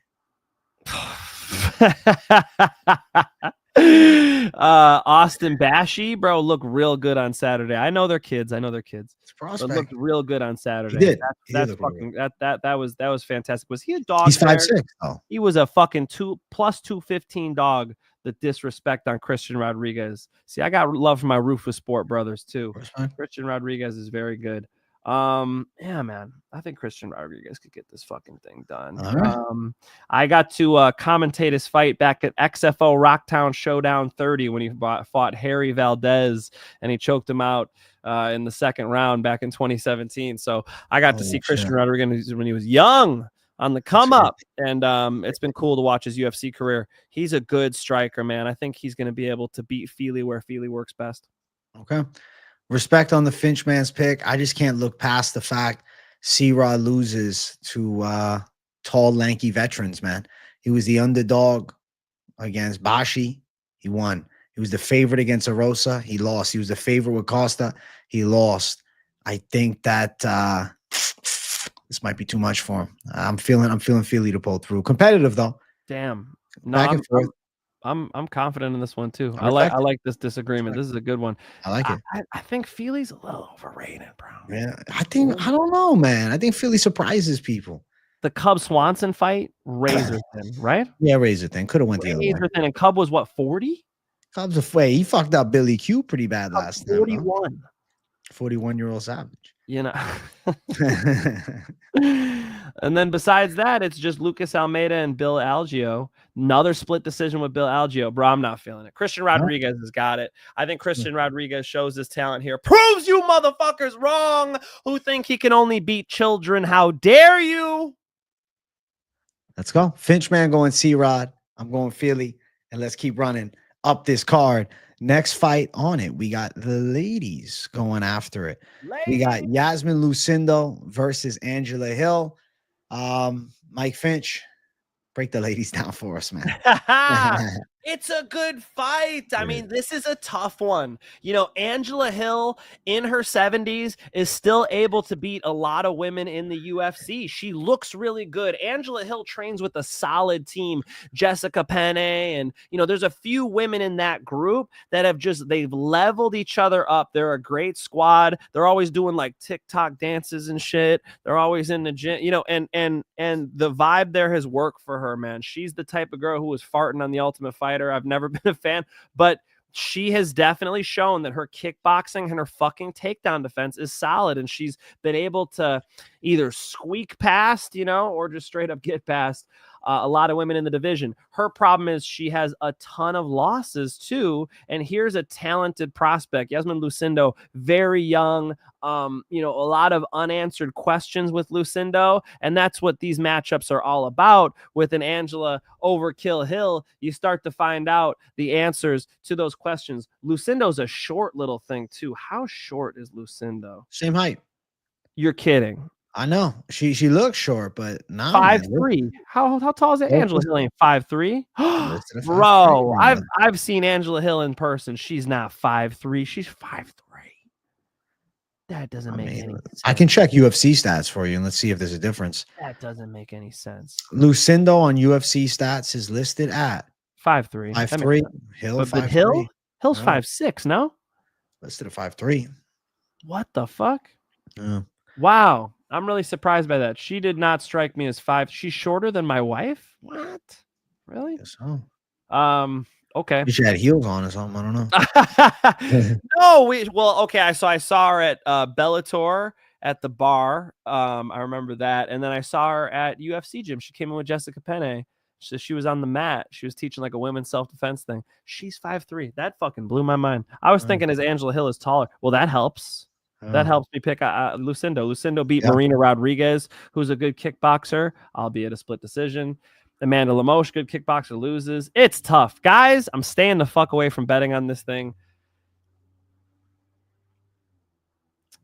Fuck. You shit your pants for a second. I was like, oh, fuck. Come on, Finch. Pull your ears and come up with an answer for us.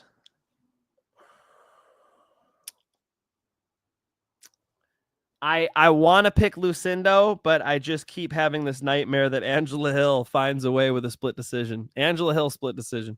Respect. Finch man going Angela Hill split decision. I'll go Lucindo 29-28. I think she gets a hard fought decision. It's one of those fights where you can argue either side. I think the striking is going to be competitive. Hill coming off the split decision win at Ketlin Souza. Ketlin Souza showed low fight IQ. against Piera Rodriguez this past Saturday. I had her as an underdog, and she shit in my face. But it is what it is. Am I bitter about it? Maybe that's why I'm going Lucindo more confidently, because I'm like, you know what? Hill split decision with Ketlin. Lucindo's better than that. I think Lucindo beats Angela Hill in a close fight. I think hard-fought 3-round decision. I expect competitive striking exchanges. One of those fights, man, where it's a toss-up at the end. Kellen Souza's good, bro. You tripping for real. Kellen Souza. She lost. Angela Hill beat Ketlin Souza. And Ketlin just lost to Piera Rodriguez on Saturday.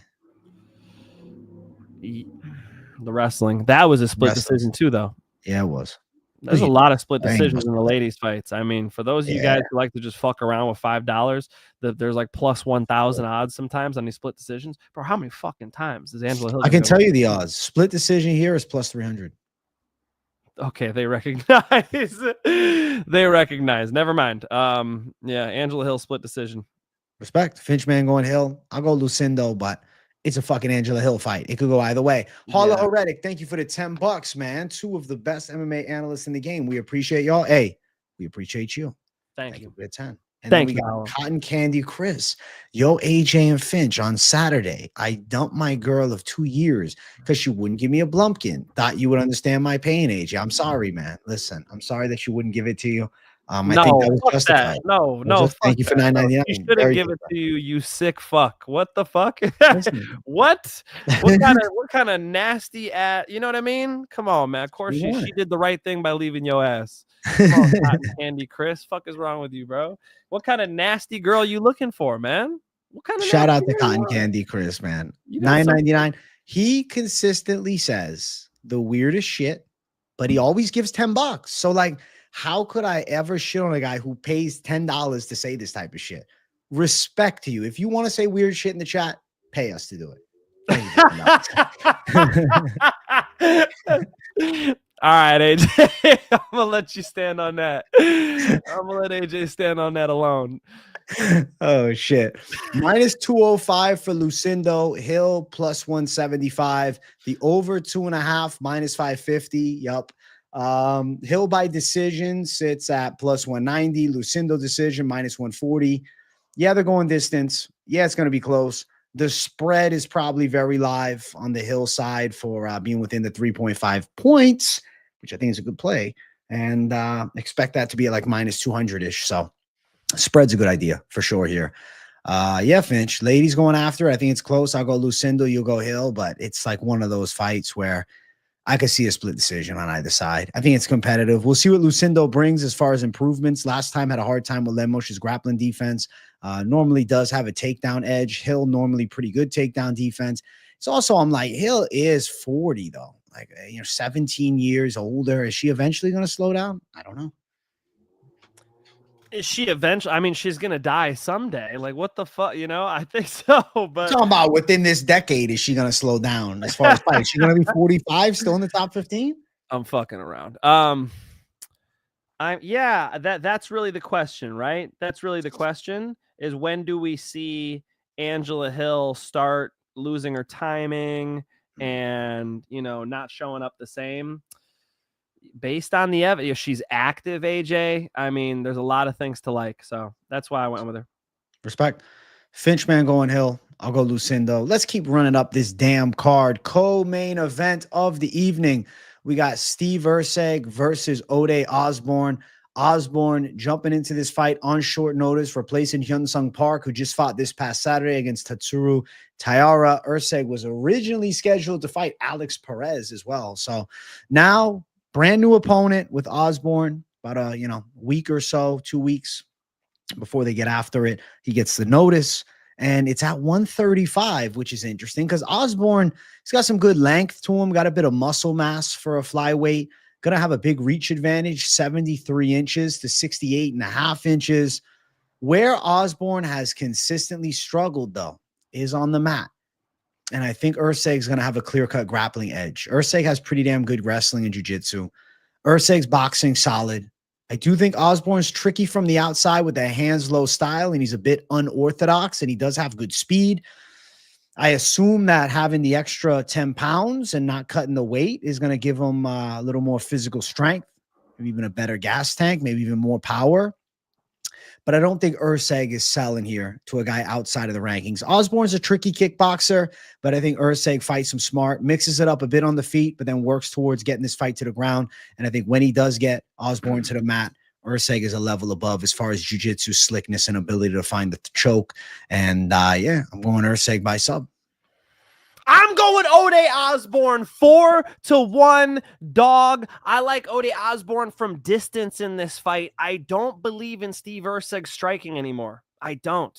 You know, the way Kai Kara-France knocked his block off, it keeps ringing in my head. I can't get it out of here. And, you know, he likes to kick. Ode Osbourne is good at catching kicks and responding with big shots. He did it to Rodriguez and almost knocked him out. He's good with his Rufus sport striking. Again, same as Christian Rodriguez. I think Ode Osbourne's actually a pretty bad matchup for Erceg. Now, the problem is they're in the apex, so it's a little cage, and Erceg's a better grappler. So Erceg, if he can get to the top position, should be able to run with it. I just don't trust him closing the distance on Ode Osbourne, who consistently has to fight people who try to take him down, consistently has to defend takedowns and kickbox. That's the way he gets the decision win here. I got Ode by decision.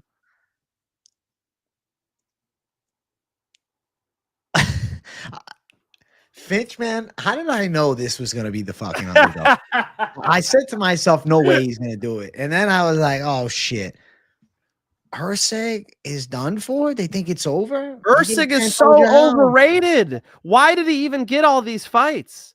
I mean, his jiu-jitsu is nice, but like tell Crone Gracie, you know, it's like how many people have nice jiu-jitsu and they can't implement it? Like you have to have more of a game. I just don't, you know, Steve Erceg is on this crazy, like the way you said that earlier, you were like, I don't think he's going to beat a ranked guy. What the fuck does ranked guy mean? Who gives a fuck what these rankings are bullshit numbers. Like, you know, I don't see why isn't Ode a ranked guy? Ode's been in the UFC for a while. Ode's got a lot of good competition that he's fought, you know. Ode Osbourne, I don't see why this isn't like a close to even odds type fight. 4-1 dog. I mean, maybe I did make a little bit, it got me a little excited after I saw the odds. I was like, huh? Because I'm debating, you know, is it Erceg? Is it Ode? I think it's a good fight.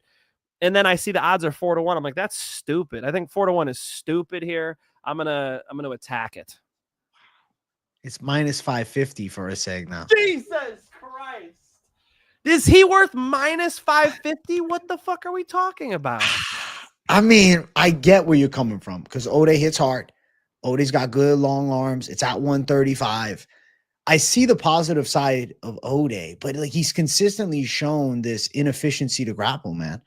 He got fucked up by Almabayev. He got fucked up by Filio.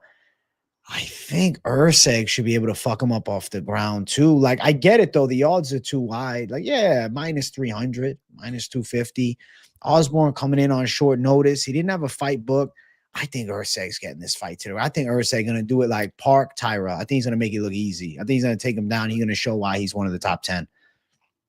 Fair enough. And I mean, I think most people are in that corner. Yeah. He almost knocked out Ronaldo Rodriguez. I mean, he catches the kick, boom, hits him, mounts him. Like those moments are big. Coming off of the win against Louis Garul, who cares, nice. But beat Charles Johnson in 2023. You know, beat CJ Vergara. I mean, he's fought Manel Kopp. I mean, you could just go back. He's been in the UFC since what, 2018? No, 2019. He got locked in that gilly by Brian Kelleher back in 2020. 246, bro. McGregor Cerrone. All right, Steve Erceg by submission is live. Yeah, that's my call. That's true. I like Erceg's submission game too much. I get it. I mean, he's fighting a guy with some pop, but Erceg 6 sub wins. I think his jiu-jitsu is real legit. I think he's going to drag this fight to the ground. But listen, if they strike, Ode can crack. Ode can hit hard for sure. Hey, Andreas Orozoko, thank you for 49 MX. It's about $2 US. Thank you, bro. Sounds like no way Ode wins. He got controlled by Lazy Boy. Oh, okay. Shit. Did he not flash KO Lazy Boy as well? Did Lazy Boy's eyes not roll into the fucking back of his head and he got absolutely saved by a follow-up shot? I mean, that was nearly a flatline KO. So if that's your reference point, like, you know, yeah, it clearly the minus 550 for Steve Erceg is based on grappling. I just think that line is untouchable. Erceg by submission plus 175 hasn't gotten the submission yet inside of the UFC, but I do think is waiting to happen. I believe in Erceg, man. I've liked Erceg since Rip, and I think Osbourne, tricky kickboxing. But dude, every time I try to believe in him, his grappling sells, man. Shout out to Mona for the $2. Finch, how can you sell your long lost brother, bro? Thank you too. What do you feel about that, Finch? How you selling him, dude? Come on, man. I'm supposed to pick him because we're family. That's messed up, dude. You think you're telling me I'm supposed to lie to you guys just because we're related? Can't do that to you, Mo. Respect. Monaf, thank you for the 2. Finch, I respect this pick. And if it does come through, I mean, this is going to be probably one of the best picks of maybe century, bro. Fuck the year.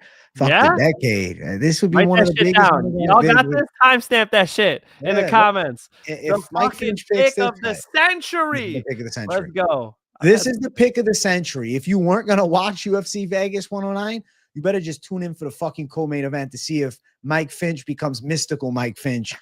This would be single-handedly one of the greatest predictions in the history of MMA predictions, bar none. And fuck that. Combat sports predictions since the olden days of boxing picking underdogs. This is a massive upset that would happen. I really think Erceg is going to win by submission. I really think Erceg shows levels on the ground. But hey, it's at 135. He's a short notice replacement. Erceg was preparing for guys with significantly shorter reach than Ode Osbourne. It's a matchup shift. So I respect it for sure, Mike Finch. And you're a crazy fucking guy, but you might be genius. We'll find out. I'm excited as hell for this fight now. There's more on it for me now. If you call this, that's going to be bravo points for sure. We'll be celebrating, man. Hey, man, I'm picking the guy who's been in the UFC longer, who's fought more names, who has better wins. I mean, who is Erceg beaten? Let's fucking go. Let's go. Finch, man, going for greatness as he picks big underdog, Ode Osbourne. I am going with the Australian savage, Steve Erceg, a.k.a. Mike Finch's cousin. I mean, so I can't lose, right? I mean, if I win, I win, you know. I win either way. Family wins or you win. Either way, it's a W. So let's go. Respect to the Finch. Let's keep running. All right. Next fight on the card is our main event of the evening. We have nearly 340 people watching live. Make sure you savages hit the damn like button. And if it's your first time watching the show, hit the subscribe button too. I'm on the road to 51,000 subscribers, and I want to hit it this week. So subscribe to the damn channel. Roman Dolidze versus Alexander Hernandez. And what I think is pretty high stakes in the middleweight division, especially for Hernandez, 7-fight winning streak.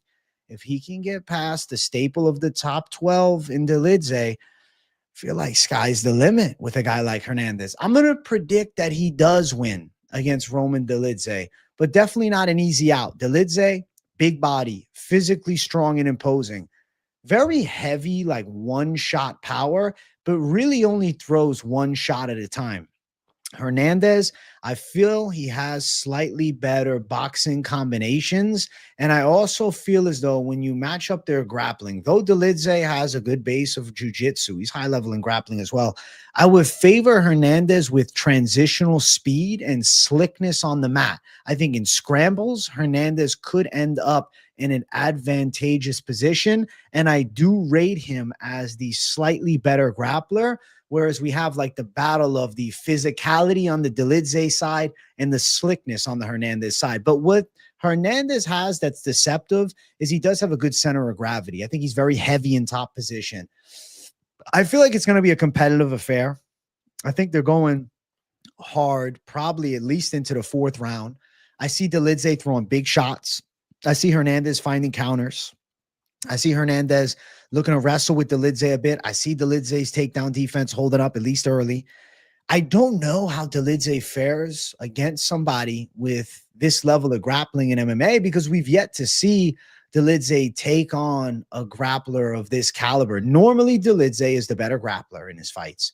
Not this time, I don't think. Hernandez fought Brendan Allen, who's very notable as far as his jiu-jitsu skills, and he was able to out-grapple him for 3 rounds. As a pro, he beat him. As an amateur, or rather not as an amateur, as a regional scene prospect, he beat him. I feel like Hernandez ends up on the right side of this one.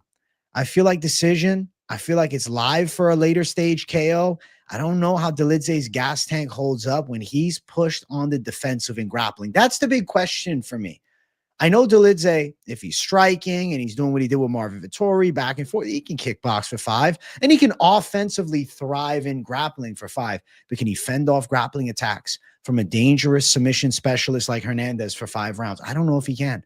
I'm picking Hernandez. I think late submission or decision for him. He's going to be my prediction for the main event. What do you think, Finch? I'm going Roman Dolidze via decision, motherfuckers. And this is why. Roman Dolidze is so goddamn strong and his grappling is so good that I think positionally he is superior to Hernandez. Hernandez has better pure jiu-jitsu, but when Hernandez gets the back of Brendan Allen, he loses it. And then he gets a position and then he loses it, right? As to where Roman Dolidze is like having a truck parked on top of you. Roman Dolidze's physical strength is on another level. He just went 5 rounds with the cardio machine himself, Marvin Vettori, and showed his kickboxing chops. I think he's got this thing on the feet, and I think he's got this thing in the wrestling and the positioning department. Fluffy Hernandez is better at pure submissions, but if he doesn't get a submission here, he's been in a lot of competitive fights, right? And I think when you start getting down against Roman Dolidze, he takes that entire fucking round. He hits harder than Alex Hernandez, and you're going to give me 3-1 odds on him. I'm going Roman Dolidze in the main event. I think he gets 3 out of 5 in a good fight with Fluffy Hernandez. Minus 330 for Fluffy Hernandez. Roman Dolidze sitting at plus 270 as the dog here. Over 3.5 rounds sits at minus 115. Hernandez to win a decision, plus 225. Dolidze to win a decision is plus 900. And then Hernandez submission at 2-1. So if your Dolidze decision call is 9-1.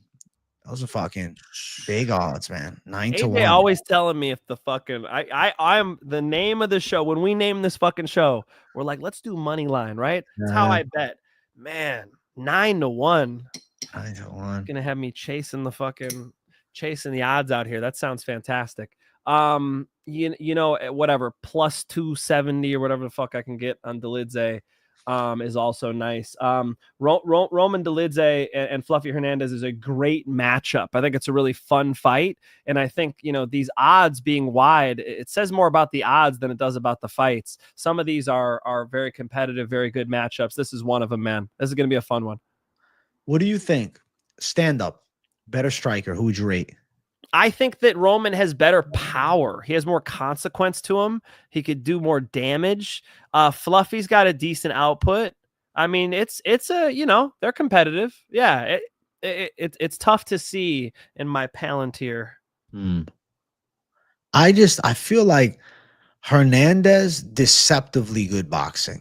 That's how I feel about Hernandez. Like, I remember that Jordan Wright knockout, Beverly Hills Ninja on Contender Series years ago. He fucking destroyed him. Like, Hernandez has those surprisingly tricky hands. I like that Mexican grit, man, against that Georgian strength. I like the Mexican dog to pull through. Granted, he's a favorite as far as the odds, but definitely I feel like Hernandez got the dog in him. Comparing recent wins, Dolidze decision over Vettori, Hernandez decision over Allen. Allen just went on to beat Vettori. MMA math, it is what it is. But I just think, I don't know, man. I like Hernandez winning some of the grappling exchanges. I don't know. Like, I could see Dolidze frustrated if Hernandez wins the scrambles, because when you look at Dolidze's UFC career, you know, it's very rare that you're going to see him take on somebody where we're actually wondering, is he better on the ground than them, especially in the middleweight division, which, you know, tends to be a division with elite striking over grappling. I like Hernandez a lot right now, bro. I do. I mean, granted, Renier de Ritter, good grappling, Hernandez, Hamzat, even Duplessis. But for a while, it was like kickboxers galore at 185 pounds. Obviously, you know, the tide has turned a bit. And now we got a battle of nasty grapplers here, too, which I think the winner of this fight is close to a top contender fight, especially Hernandez, who's on a 7-fight streak. I like him to win, man. But I see the line. I get it. It's wide as fuck. I see the temptation with Dolidze surviving the onslaught, winning a hard-fought 5-rounder. He went to a majority decision loss with Imavov. But my argument there is with Imavov had the grappling edge. Striking was a mile. This one, the favor Hernandez grappling, and I like his striking more. I don't know, man. He might show Dolidze some bombs. I think Dolidze got a chin though.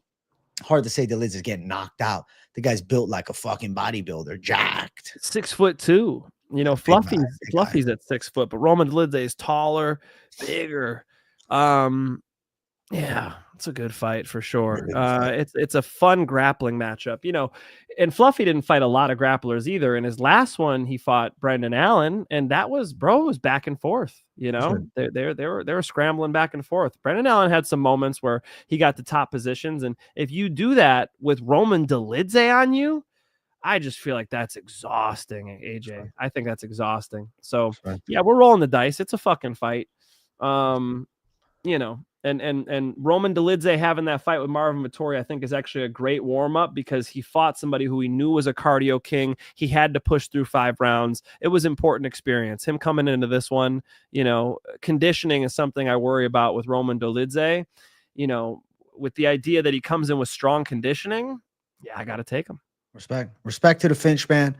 Going for the side of Dolidze. I'm going Hernandez. We disagree on a fair amount. Last week, we were 1-1 on pretty much everything. This week, we got some other sides. I'm looking forward to watching it. Some savage dogs by us both, but we're not done just yet. Those are the predictions, but we got one more segment. You know what time it is, Mike Finch? I do. Parlay time. All the competition that try to compete, stand back, watch the bomb drop. Parlay time. Open up your wallets and let's bet on some fist fights. Yeah, parlay time. I'm betting on dogs this week, so a parlay might not even be bet Saturday night. Yeah, but if you do demand a parlay, we will put one together for you. You know, I always take the first leg of the parlay. I feel like this is an opportunity. AJ, would you like to take the first leg of the parlay? No? I'd rather give it to you. No. You want mine? Okay. Yeah. I'm going to read off of my 5 most confident, and I'm going to pick one for the parlay. I got to say, fuck, man. My favorites are fat, though. They're fat favorites. I mean, how would Kazama beat Elijah Smith? I just don't. You know, the odds are stupid. But, like, how is – because I just don't see Kazama submitting Elijah Smith, man. I think Elijah Smith blows him out of the water. It's not pretty odds, but it is a confident one. Elijah Smith for the Finch, man. I got to see what this line is before I give it out.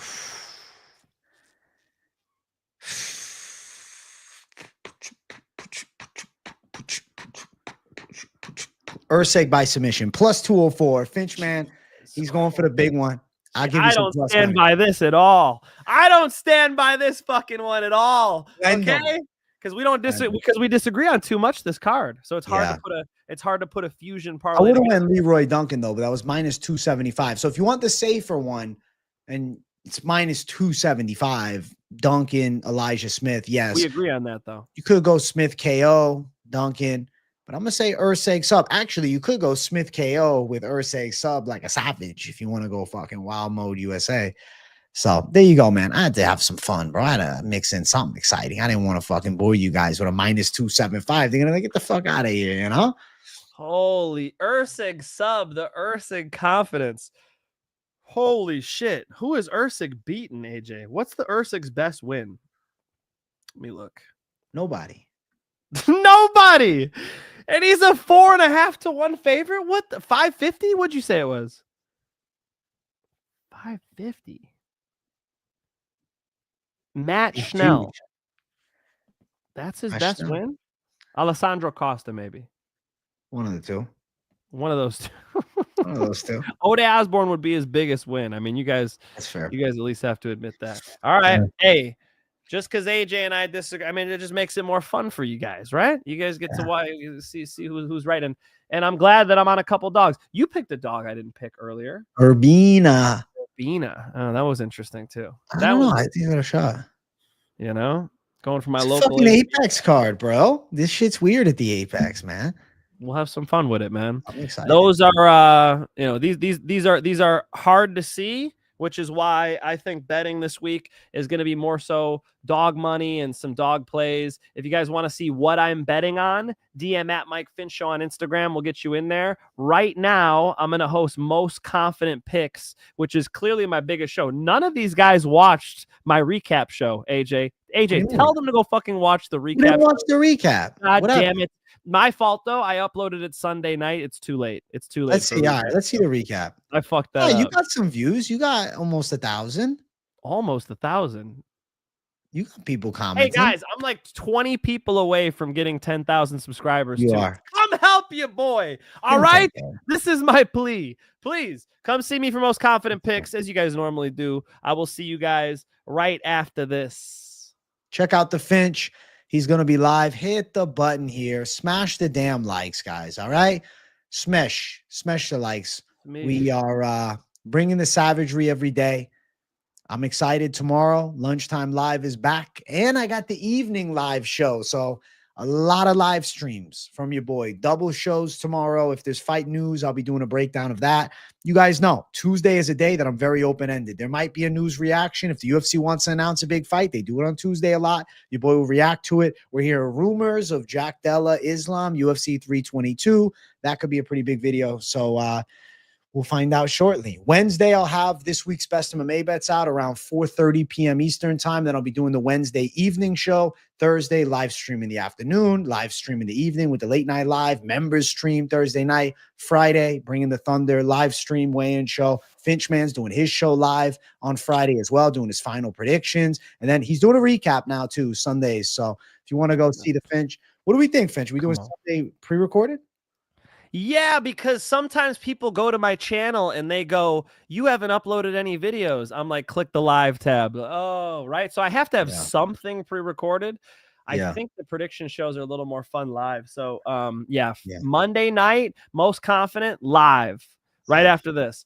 Friday at some point after weigh-ins, live, right? I go through my full card predictions post weigh-ins. There's generally a pick flip. Last week, the pick flip was Duncan, and we fucking dunked with that one. That was dog money. And then Sunday recap show, which I clearly have to get out earlier. I got it, guys. I'll try to get it out like maybe 2:00. Yeah. That's good. You know what I mean? The people, if you, especially because the East Coast folk, right? If you get it out late, the East Coasters, they're going to bed. You get it out in the middle of the day, sit down, have a little late lunch, maybe early dinner. You know? Beautiful. Yeah. So I will honor that for y'all. Okay. And then I drop content in the premium channel and the free channel over on Telegram. Link in description of my video. I'll see you guys in a few minutes. We love you all. Thanks for watching, people. Hit the subscribe, hit the like. See you guys tomorrow. And go check out Finchman Show. It's already pinned in the description, or rather in the live chat. Go watch the Finchman. Go listen to his 5 most confident picks. I'll be listening too. Let's see what he cooks up. Thanks, guys. We'll see you in the next one. Much love. Peace out.